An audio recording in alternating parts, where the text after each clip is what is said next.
Hello everyone, welcome to my channel. Let's talk about the biweekly contest 125. I'm going to start with the hardest problem and then solve the other two mediums as well. Since the easy one was very simple, I'm not going to solve it today.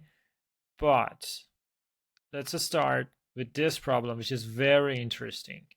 So let's take a look at the problem statement. We are given a tree and there are some numbers written on each node, and at each state we can choose an edge. At each step we can choose an edge that is connecting u and v, and we can update their values as follows. So num u is going to become num u XOR k, and num v is going to become num v XOR k. All right. And at the end, we can do this as many times as we want, any number of times, including 0, on the tree. And at the end, we should return the maximum possible sum of the values. Maximum possible sum of the values.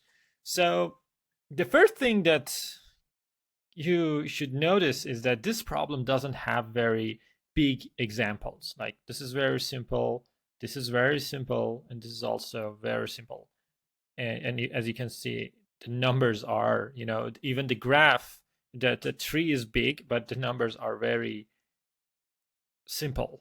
So whenever you see something like this, you should have some example of yours, because working on an example is going to give you some hints that they didn't want to cover in the examples. I have been a problem setter for 10 years, believe me. When there are not enough examples, that means examples are going to give you hint.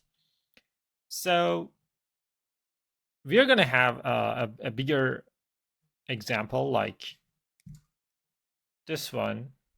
I'm going to call it with letters instead of numbers for now. Okay, so we have A, B, C, D. And the question that you should be asking yourself, the first question is, what happens if I want A and D, to be XORed? So if I want to work on the path between A and D, okay, what's going to happen is that A is going to become A XOR K. Then B, first you choose this edge, right? Then B is going to become B XOR K. At the next step, you're going to choose this edge. So this is going to become B XOR K XOR K, which is technically B. And this is going to become C XOR K. And at that last step, you choose C and D. And it's going to become C XOR K XOR K. And this is going to become D XOR K. And this is basically C. So you can, as you can see, we can, the result here is that we can choose any two numbers. We can pick any two numbers and apply the operation over them. Okay, so basically the tree structure is irrelevant because you can pick any two numbers and do this.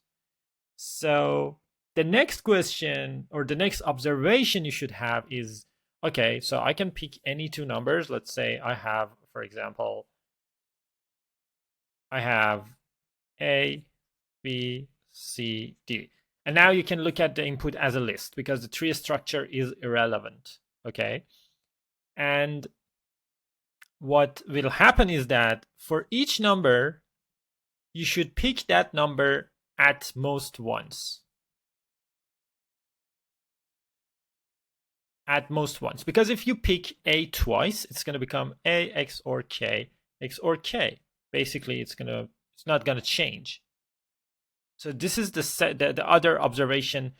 Because of the property of the XOR, you should think about this, that I should pick any number at most once. And so next, you should think, okay, so now which numbers do I pick? This should be the question. Which numbers do I pick? So remember, let's say we are picking A and B. So A is going to become A XOR K, and B is going to become B XOR K. But there is some property that this is either greater than A or it's smaller than K. Smaller than A. So it's either becoming bigger, like this. It's either becoming bigger, which is this case, or becoming smaller. And it's not like it's not going to change because K is not 0. Only A XOR 0 is going to be A. And K is greater than 0. So it's either this case or this case. So now we should think of the input as two sets. So we have the set of A, which are the numbers that become bigger.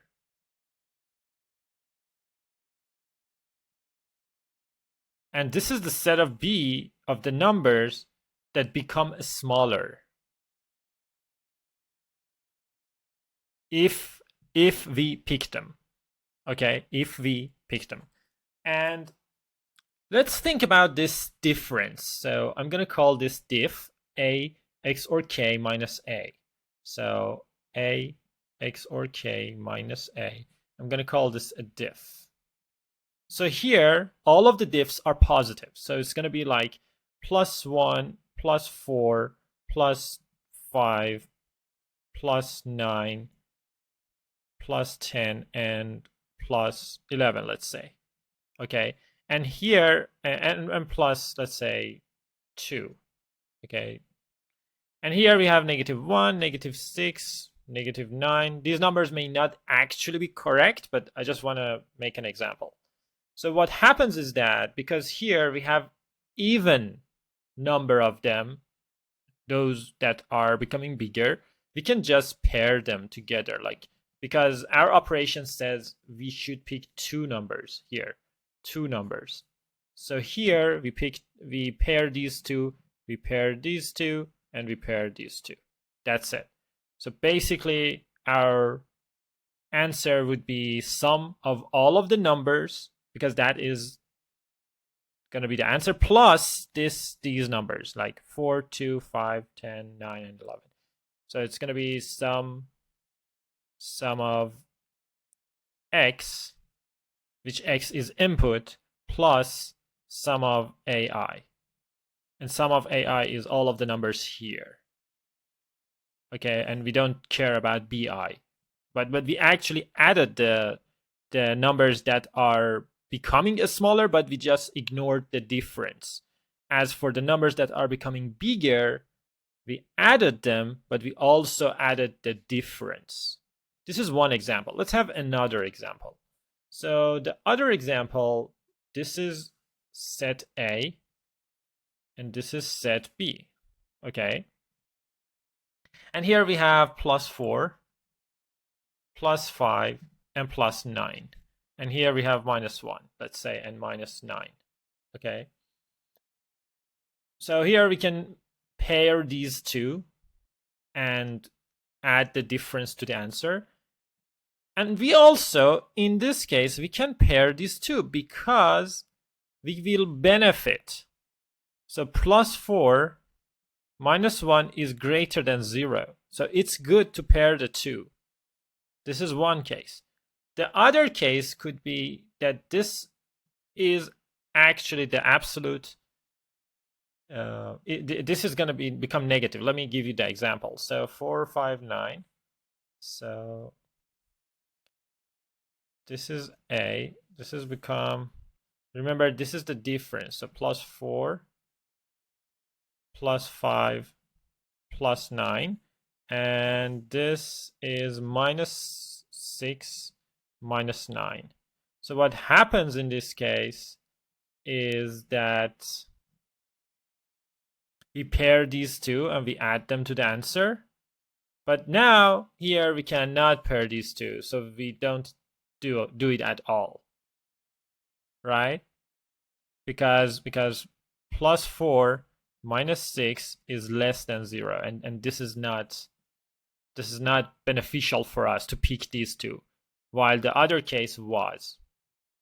Okay, that's it. So how do we write the code? The code is super simple. We just add all of the numbers, as I said. So sum, what's this?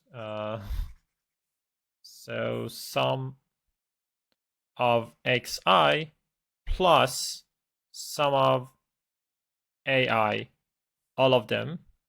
But this comes with a condition, like if there are, I'm not gonna write it, I'm just gonna say it. So if there are even number of them here, it's okay. But if there are odd number of them, we should check the absolute value of the minimum here and the absolute value of the minimum here. Okay, so in this case, if we add all of them and then we remove 4, that's going to be the answer.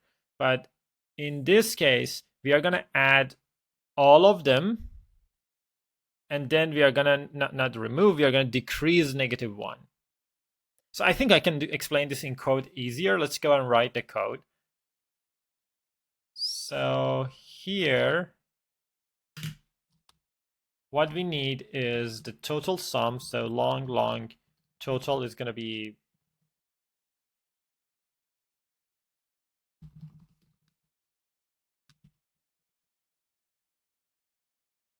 okay.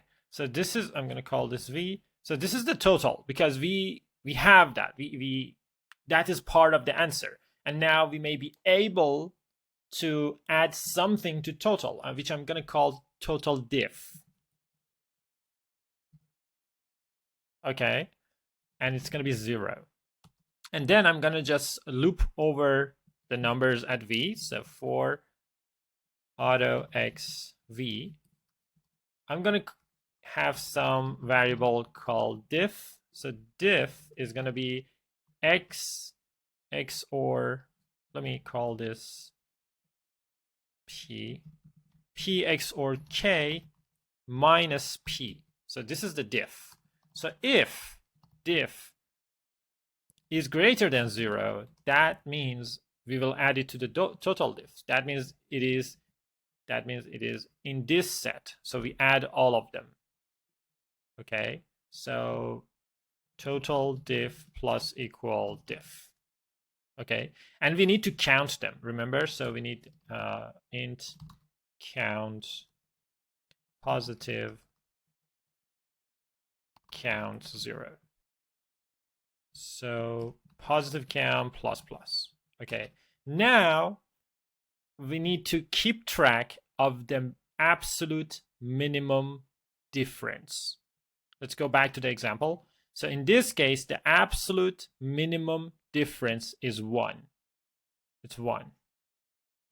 In the other case, the absolute minimum difference is 4.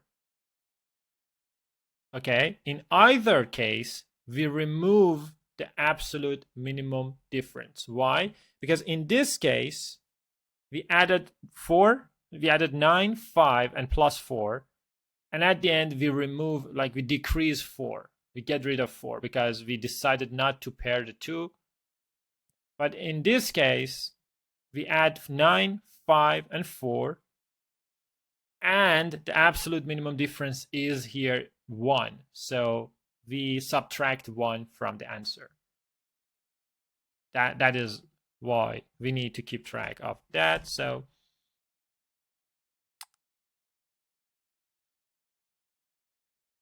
I add another variable, which I'm going to call absolute min diff. Okay. Or, sorry, minimum absolute diff. Minimum absolute diff. At first, it's going to become numeric max int. And then here, it's going to become min of this and abs of diff. All right. And that's it. So we are done here. when the for loop is finished, we check if we had even number or odd number of them. So if person2 is 1, that means total diff becomes total diff minus this minimum absolute difference. And in the end, we just return total plus total diff. Okay, let's see if this works. Yes, and submit. So this was a very interesting problem because it had several observations and several stages to get to the final answer. I hope you enjoyed it. Please subscribe and introduce me to your other friends if you enjoy my explanations. And thank you.